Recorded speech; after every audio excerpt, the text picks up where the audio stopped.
ଆରେ ମୋ ନାତି ଗଜପତି ମତେ କହିଥିଲା ଯେ ଜେଜେ ଗୋଟେ ମାଛ ବେସର ହଉ।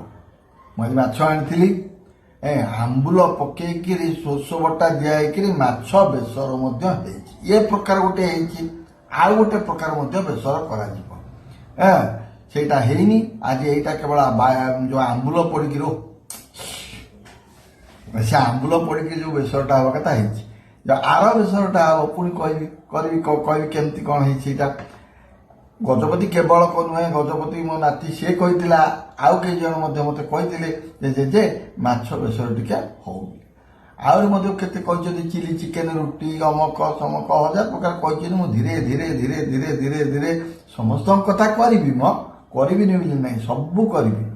ତେଣୁକରି ମୁଁ ବର୍ତ୍ତମାନ ଏଇ ଜେଜେମା ଆଜି ହେଇଛି ଆମର ତାର କ'ଣ ହେଇଛି ନା ମାଛ ବେସର ହେଇଛି, ଯୋଉ ଆମ୍ବୁଲ ପଡିକି ଝୋଳ ହେଇଛି, ତା ସାଙ୍ଗରେ ମେଥି ଶାଗ ହେଇଛି, କାକୁଡି, କଞ୍ଚା ଲଙ୍କା ଟିକେ ଦଳା ହବ, ନହେଲେ ବାସ୍ନାଟା ଆସିବନି।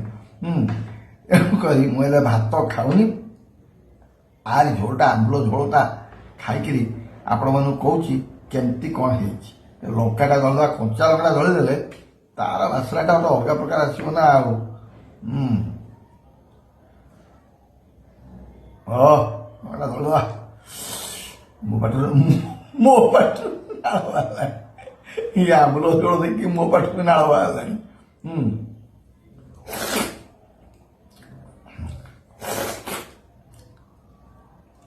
ଓ ଫାର୍ଷ୍ଟ କ୍ଲାସ୍।